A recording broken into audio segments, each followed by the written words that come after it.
Evangelho de nosso Senhor Jesus Cristo, segundo Lucas. Glória a vós, Senhor. O Senhor esteja em minha mente, em minha boca e em meu coração. Naquele tempo, grandes multidões acompanhavam Jesus. Voltando-se, ele lhes disse: Se alguém vem a mim, mas não se desapega de seu pai e sua mãe, sua mulher e seus filhos, seus irmãos e suas irmãs, e até da sua própria vida, não pode ser meu discípulo. Quem não carrega a sua cruz e não caminha atrás de mim, não pode ser meu discípulo. Com efeito, qual de vós, querendo construir uma torre, não se senta primeiro e calcula os gastos para ver se tem o suficiente para terminar? Caso contrário, ele vai lançar o alicerce e não será capaz de acabar. E todos os que virem isso começarão a caçoar, dizendo: Este homem começou a construir e não foi capaz de acabar.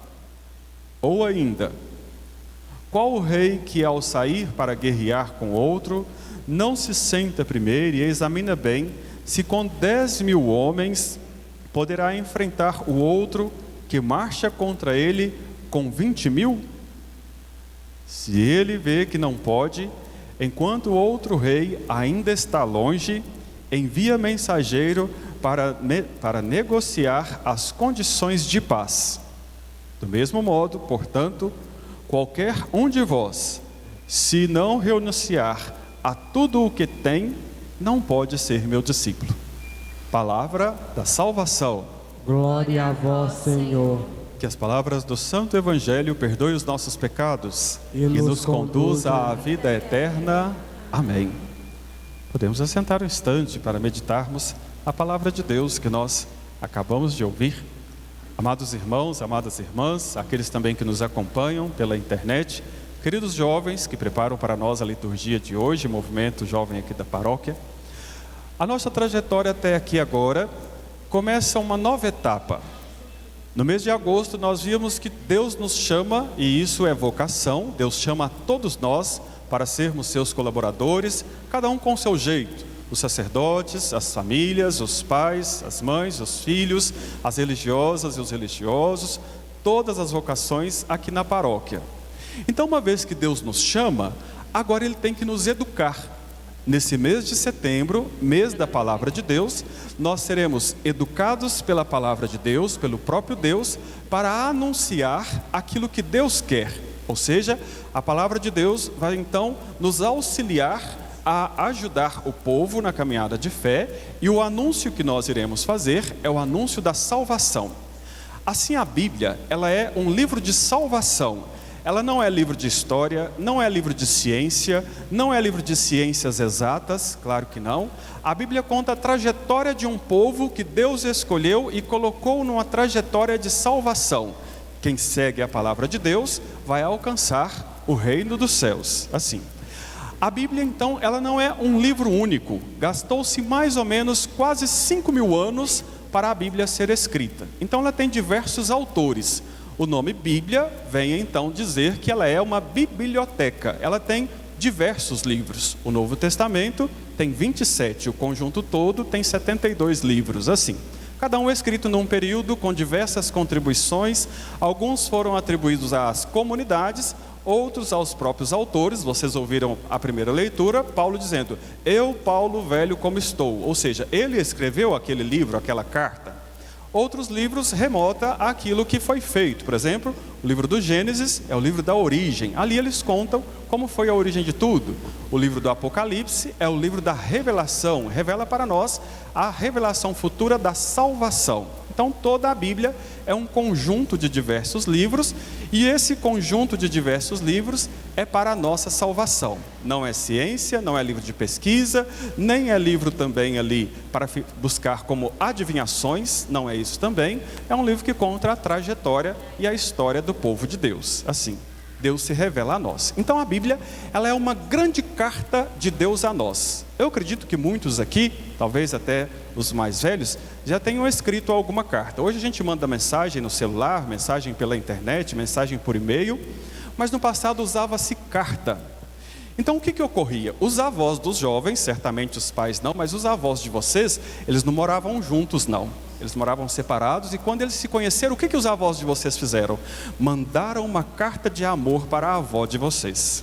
Precisa rir não, porque é verdade, tá? Eles mandavam carta de amor sim, fazendo elogios, elogiando a avó de vocês, e elas eram novas, bonitas, e os avós de vocês também eram, e às vezes até bonito igual todos vocês aqui. Resultado, esta carta de amor, quem a escrevia estava inspirado na outra pessoa. Assim também quando os filhos iam embora, os pais, inspirados no que os filhos estavam fazendo lá longe, escreviam uma carta com diversas perguntas. E os filhos, quando respondiam inspirados nos pais, contando como estava a vida lá longe, lá fora. Então era uma carta de inspiração. Os enamorados, uma carta de amor inspirado na pessoa amada. Os pais inspirados nos filhos, os filhos inspirados nos pais. Cartas longínquas que vinham de longe distâncias. A Bíblia é assim também para nós. Só que com um porém, quem escreveu com inspiração em Deus. E Deus, em sua sabedoria, revelou no coração humano, na consciência humana, na cabeça humana, o que Ele queria para nós. Eu disse que a Bíblia é um livro de salvação. Então Deus revela no coração do ser humano o desejo de salvar seu povo.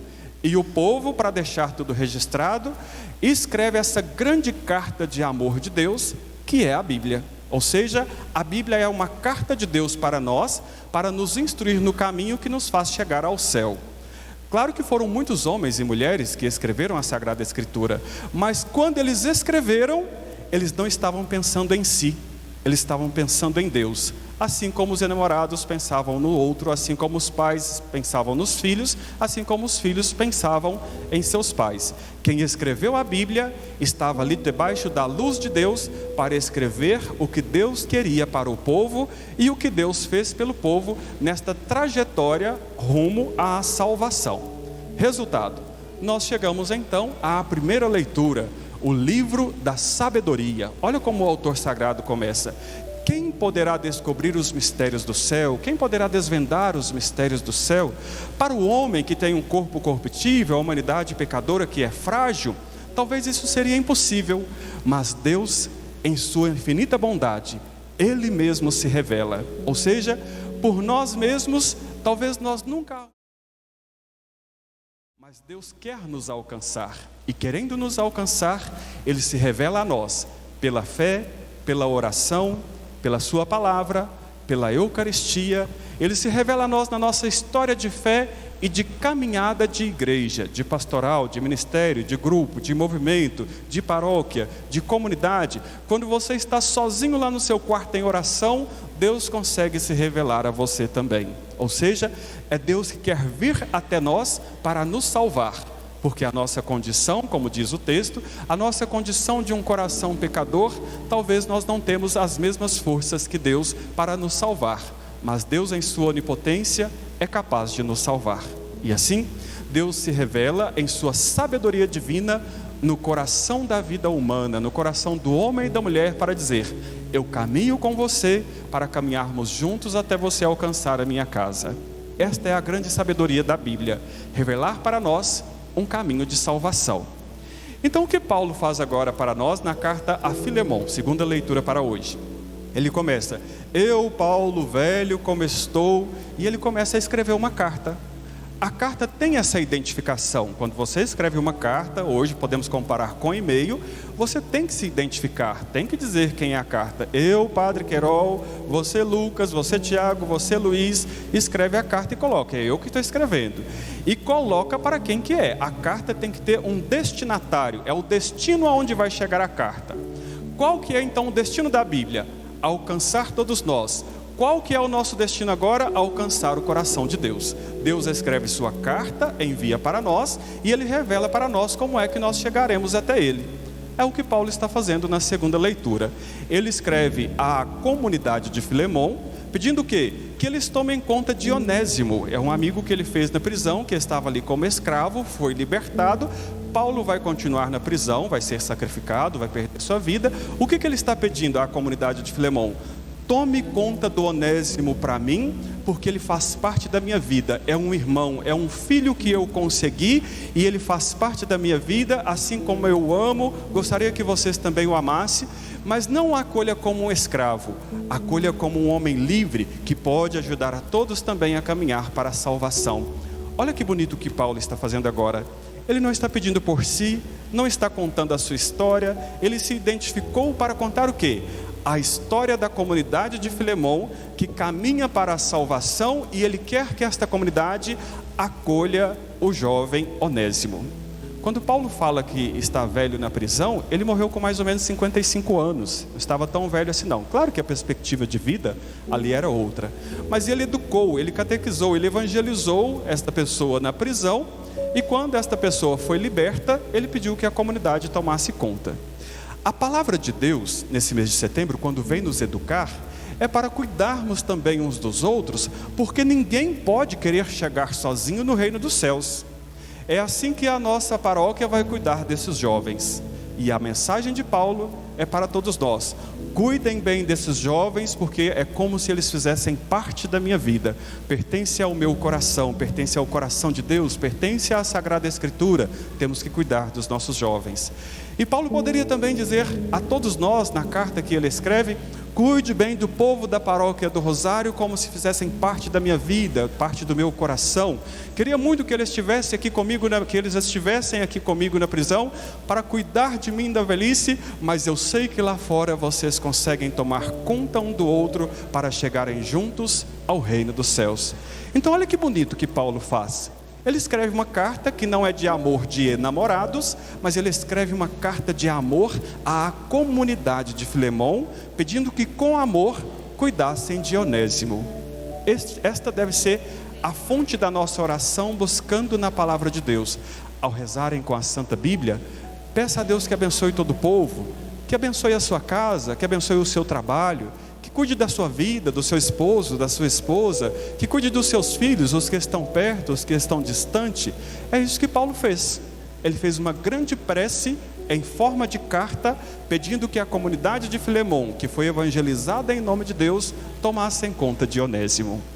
Tomem conta um dos outros também, com este mesmo desejo de um dia poder alcançar todos lá no reino dos céus. Aqui tem famílias enlutadas que vieram rezar o 7º dia. Tomem conta um do outro nesta caminhada pela palavra de Deus, para que esta assembleia que se separou na tristeza daqueles que faleceram, possam se encontrar um dia no reino dos céus, na alegria da ressurreição e da vida eterna. Então Jesus agora, no Evangelho de Lucas, olha o que ele faz por nós então. Uma vez que todos fomos chamados no mês de agosto das vocações, Jesus parece que agora quer nos educar também, para poder dizer: quem quer me seguir tem que pegar a sua cruz, largar tudo e me seguir. Tem que largar talvez pai, mãe, filho, esposa. Não pode estar apegado às coisas deste mundo, porque no céu nós seremos uma só família. O apego a este mundo te faz perder o reino dos céus. Nós temos que decidir: nós queremos ficar neste mundo eternamente, ou nós queremos ser salvos eternamente no reino dos céus. Então é como se fosse uma opção que Jesus está nos dando. O que é que nós queremos? A salvação ou a condenação? Este mundo terreno ou o mundo celestial? A nossa caminhada de fé, iluminada pela Bíblia, está nos guiando para o reino dos céus. Claro que ela nos instrui na nossa vida presente neste mundo. Mas o que é que Jesus está querendo fazer por nós agora? Nos educando na fé, para que nós possamos peregrinar neste mundo, na tentativa de alcançar a salvação. Então ele vai dizer: olha, cuidado com as armadilhas deste mundo, cuidado com as perseguições deste mundo, ficar atentos para não chegarem despreparados deste mundo. Então ele conta uma parábola. Ele vai dizer: olha, porque se um de vós vai construir uma torre e não põe no papel ali os gastos, pode ser que você não dê conta de construir a sua torre. Claro que Jesus não está falando da vida de um pedreiro. esta torre é a sua tentativa de alcançar o reino dos céus. Se você quer pegar a sua cruz e seguir Jesus Cristo, você tem que calcular o percurso, porque pode acontecer que você pegue o grupo de jovens, o ministério da Eucaristia, a coordenação de comunidade, o ministério da palavra, e de repente você diga: cansei, não quero mais nada. Você não concluiu a sua torre. É isso que Jesus está contando para nós, aqueles que desistem da fé, aqueles que não conseguem concluir o caminho, aqueles que por um simples problema já desistem de tudo. É disso que Jesus está falando para nós. Mas ele ainda vai dizer: é como um rei que está lá em batalha com outro rei, e ele tem que pensar lá no seu coração se com 10.000 homens ele consegue vencer aquele que vem marchando contra ele com 20.000. Se ele perceber que não consegue, ele envia mensageiros à sua frente para negociar as condições de paz. Então o que Jesus está nos instruindo? Ele está dizendo para nós que em nossa caminhada de fé vai aparecer sim um exército marchando contra nós, que vai fazer com que vocês desistam, desanimem, que vocês desistam do matrimônio, por exemplo, da vida de fé na juventude, que vocês desistam de vir rezar a Santa Missa, que vai fazer às vezes desanimar da caminhada. Então o que Jesus está pedindo? Que vocês calculem o trajeto para poder dizer: olha, se eu estiver com a palavra de Deus, eu consigo negociar as condições de paz. Se eu estiver em oração, eu consigo peregrinar mesmo diante das dificuldades. Se eu preparar o meu coração e a minha vida com a sabedoria que vem de Deus, eu consigo concluir o caminho. O que Jesus está nos dizendo agora não é para nos prepararmos para uma batalha, uma guerra. Ele está te pedindo para preparar, porque na fé nós seremos perseguidos, nós sofreremos as injúrias. Vocês verão muitos amigos se afastarem de vocês por causa da fé. Vocês verão pessoas se afastarem porque vocês têm devoção à Virgem Maria, porque vocês vêm à missa e às vezes o companheiro chamou para sair aí a outros caminhos. Vocês sofrerão neste mundo as injúrias de quem não tem fé. Vocês sofrerão neste mundo a intolerância religiosa daqueles que não acreditam em Deus. E aí vocês terão que calcular o percurso para talvez poder dizer igual Paulo na segunda leitura: eu prisioneiro por causa do Evangelho de Cristo. Não sei se vocês estão acompanhando. Na Nicarágua, o ditador do país mandou prender todos os bispos, fechou todas as rádios católicas e proibiu os padres de rezar a Santa Missa. Perseguição nos dias de hoje, que vai de encontro ao que Jesus está dizendo no Evangelho. Temos que calcular o caminho para poder dizer igual Paulo disse: eu prisioneiro do Evangelho, mas não desistir dele. Mesmo preso, Paulo catequizou o jovem e o enviou para a comunidade de Filemon. Ou seja, nas dificuldades não é hora de desistir, mas é hora de demonstrar fé, coragem, ousadia. É hora de mostrar que talvez mesmo nas prisões deste mundo, como foi a pandemia que proibiu muitas pessoas de virem à missa, mas lá nas casas de vocês era local de oração. Era momento de fazer igual Paulo fez, de continuar a escrever a história de salvação, de escrever a sua vida de fé diante da comunidade, mesmo que fosse diante da internet, mesmo que fosse pelo rádio, que fosse pela televisão. Era hora de se manter firme na oração.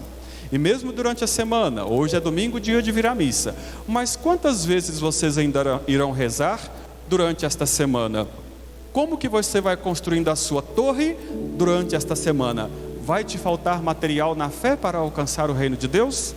Como que você vai agregar mais ali no seu exército de fé para batalhar contra um outro exército que vem contra você? Você vai simplesmente desistir e não vai negociar a paz?